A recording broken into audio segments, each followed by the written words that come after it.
Right now in Vancouver's East End, they're taking their fixes. For a few drugged hours, they'll feel okay. They'll sleep away a few more hours, then they'll come to.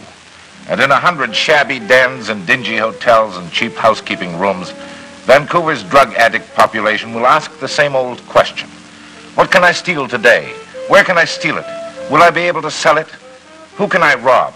How much is left from what the girlfriend made last night? The girlfriend is a prostitute. Beautiful Vancouver, the blackest black in the evil limbo of Canada's illicit narcotics trade. Vancouver, where recently 3 addicts committed involuntary suicide by accidentally taking overdoses of heroin. A city where in certain drugstores you can buy a pre-packaged injection kit to give yourself a fix. Close-Up's Jack Webster talks with one of Vancouver's 2,000 addicts, an ex-con who lives his sorry sickness to its full. His chances of kicking the habit, all but nil. His habit will get worse, his frantic fixes more frequent, his pathetic existence more and more degraded. And one day he'll die as he lives, hooked. Tell me, have you ever seen a kit like this? Yes, it's an outfit for taking a fix. It's a do-it-yourself kit for drug addicts, isn't it? Yeah,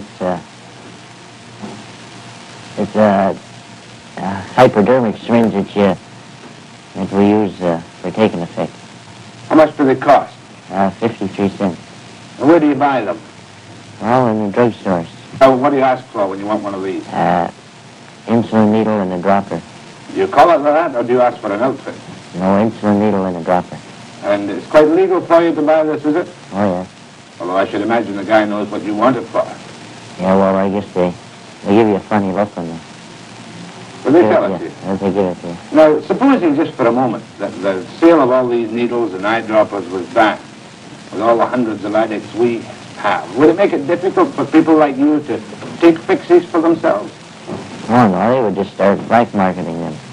Black market? Somebody would come up with them, and instead of paying 53 cents, you might pay $2 or $3.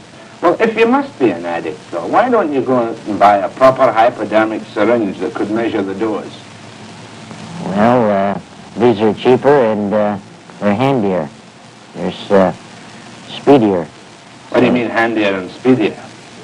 Well, you can use these with the one hand, and when you go wherever you go to take your fix, you want to get it done as quick as possible, so there's less chance of getting arrested. Yeah, has an occasion ever arisen where you've had to do without a needle? What do you do then? Well, twice I've had to use just the dropper without the needle. How do you do that? Oh, once was in prison.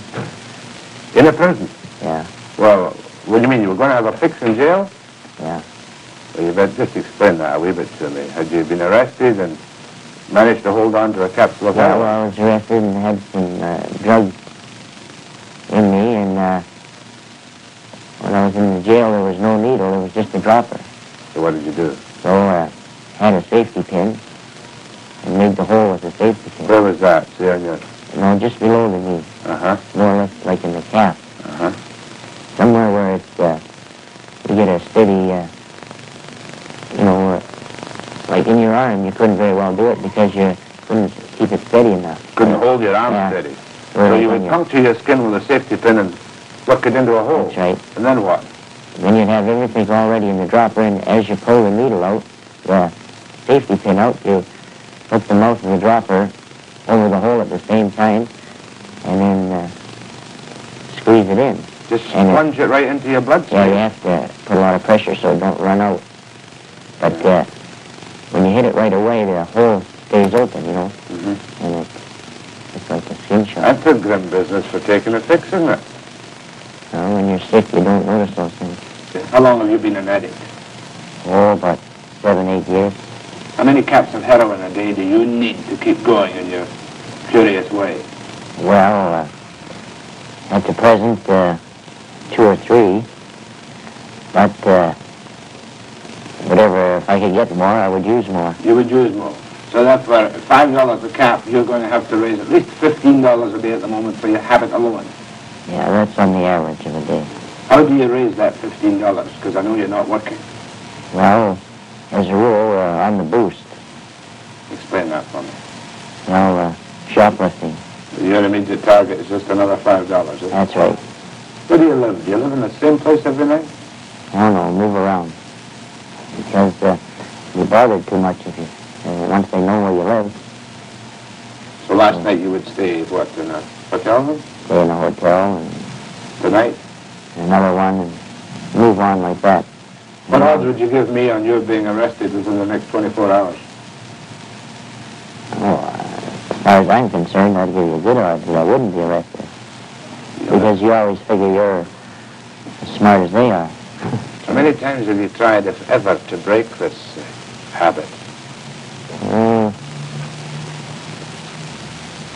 Every time you get arrested, you tell yourself you're going to break it, but you come out, you go right back on it. When you go into But I've tried a couple of times outside.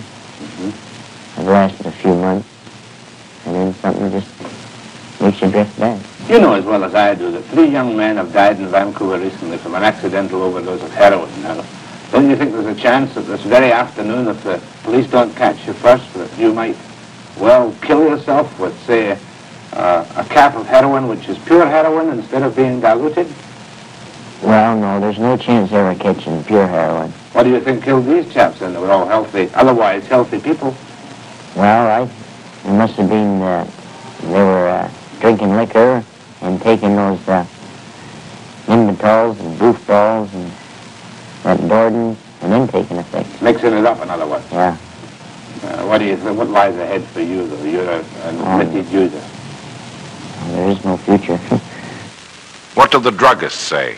Webster interviews Douglas Denham, Registrar of the Pharmaceutical Association of British Columbia. We're taking action under the provisions of the Pharmacy Act. Are you going to stop the sale of these kits by members of your association, by every druggist in the province? The number of drugstores in which such a kit could be bought is very limited. But even if only 1 or 2 is selling them, isn't it a terrible thing that somebody packages do-it-yourself kits for addicts? It certainly is.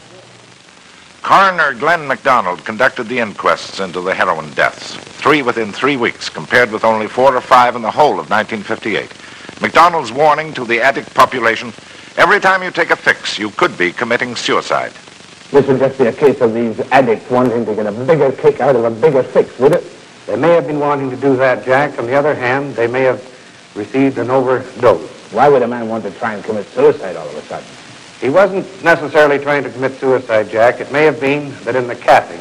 Now, if you understand how the capping is done, we have a back-end man or a capper who normally will have a pile of heroin on one side and some milk sugar or lactose on the other. And we're talking about the agent in the underworld who's preparing it for sale. Who is preparing it for sale. Mm-hmm. The old-timer was very proud of the type of work he put out. He would mix them carefully, and by using a rolling pin would make sure that the heroin and the milk sugar melded together before it was put into a cap.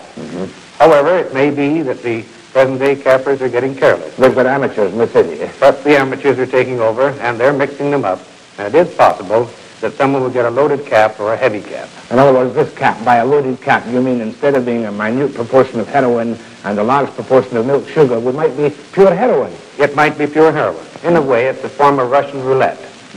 Just as you have the empty chamber following the loaded chamber, so the addict may get a cap which is overloaded and lethal dosage. Is the public in this city aware of this grim story of people playing Russian roulette with drug addict capsules and shoddy back rooms? Of course, Jack, until the 3 sudden deaths which we had in this connection, I think we've always been aware of it. It's something we like to think of happening over on the other street, behind the tapestry. But as a result of these 3 deaths and as a result of the publicity which has come to it, I think they are now aware that this is a problem. What about the attitude of the young addicts you have in your court, or should I say, the young people in the circle of addicts who come in here to give testimony from time to time? In connection with one of the 23-year-old lads that died from an overdose, his girlfriend, 15 years old. How old? 15. Rather cynically and with all the sophistication in the world, suggests that the only cure for her boyfriend of 23 was death. Although she did agree that she talked with him, tried to get him to kick his habit, and his only comment was, "I wish, but I can't get any help." Dr. Robert Halliday would like to help.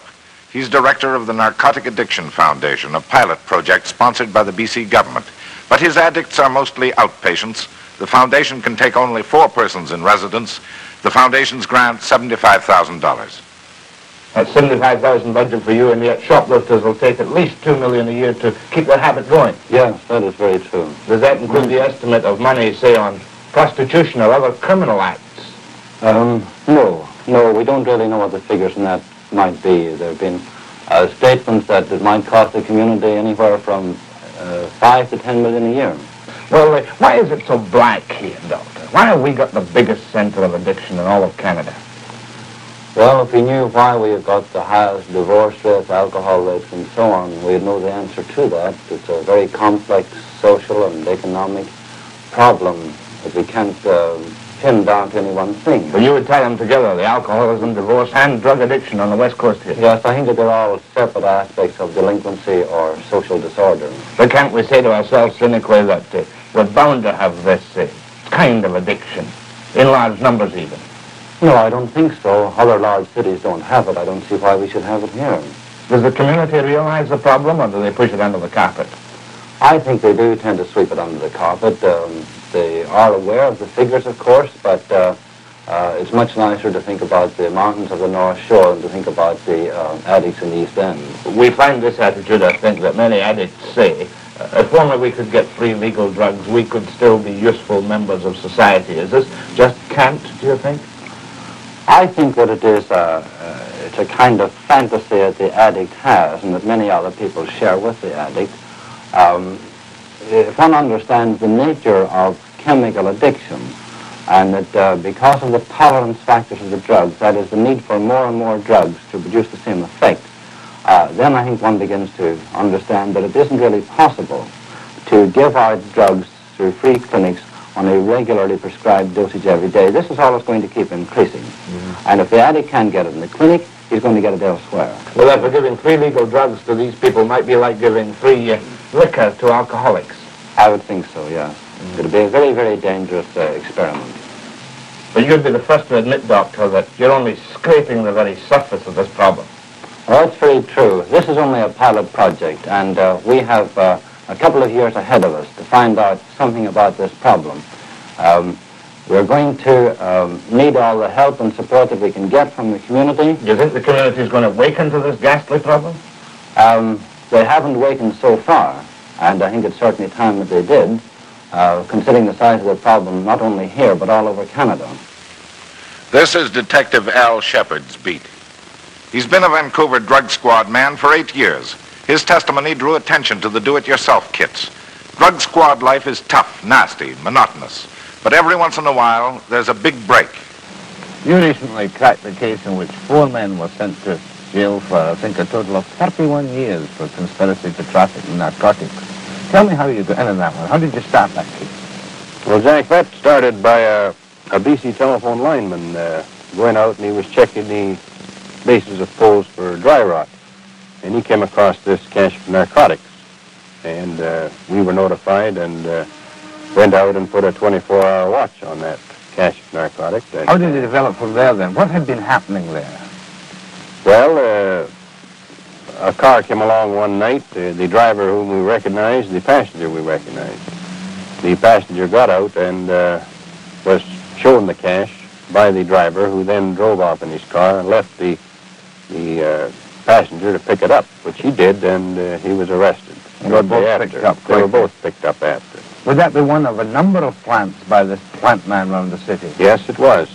Yes, we had observations kept on other caches at that same time, and the same car and same driver appeared, and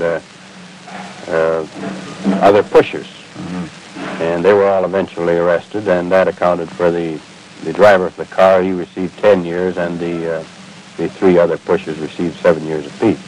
There's a common conception that the drug addict never commits any of the major crimes of violence. How does that stack up with your experience? Oh, they do. They commit major crimes of violence. I know quite a number of addicts who have committed crimes of violence and have been convicted. You mean things like bank robberies, bank hold-up? Yes. Of course, there's a popular conception that the addict doesn't go in for violence, but when he's desperate, he'll do anything. He'll do anything, but 10 taking it all around, the majority of addicts do go in for the smaller crimes. Where does prostitution come in? Well, I would say in all the female addicts I know that they are all active prostitutes. This is how they support their habit. They have to be prostitutes to support their... Are many of them working for other addicts? I mean, supplying money to the addicts for the male habit? Yes, most female addicts have a male addict who tags along with them at all times, and that girl will try and support both their habits. Well, don't give me any trade secrets, but most of the addicts must know your methods. Oh, yes, they pretty well know. They're always watching for police, as I say, and once if it's a hotel room, they're in, practically in all cases, the addict will leave a window open, and in the event of police coming to the door, he'll throw all the evidence out the window. Now, why is this? Have you not got sufficient evidence when you've seen him take the drugs into his hotel room? No, we have not. There is no crime to be an addict. The crime is in possessing the drugs. Tell me about this technique you use in the washroom when there may be two of you go in towards the washroom. What's the technique? Well, we sometimes use a lock-step method. We'll walk up the hallway as one detective, and the last one or the first one would stop at the door the addict is in, and the other one will carry right on down the hall. Oh, I see. The addict thinks there's only one set of footsteps coming. That's right. And the first detective walks past. That's right. And the other detective stops at the door. Yes. And when he thinks the time is right, we usually give them about 5 minutes from the time we last see them leave the street. And then we'll have to crash the door down and get in the best way we can. Now, that 5 minutes, why do you allow 5 minutes? Is this the time it takes for the addict to prepare his... That's right. We think after 5 minutes that the addict has the capsule in solution and drawn up into the eyedropper, and he is ready to take his fix. And that is the time that we like to hit the doors.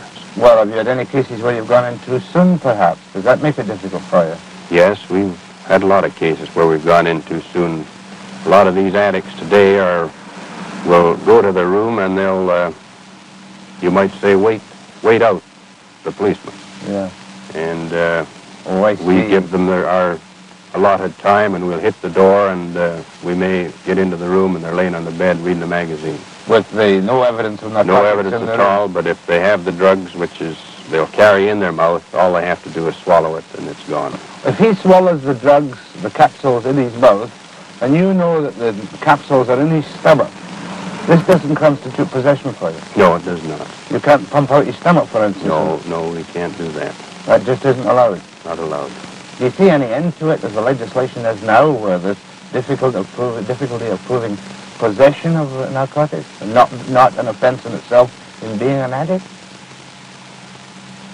Well, if the law stated being an addict is a crime, it would be a simple matter to remedy the situation in Vancouver. What are your own ideas on that, then?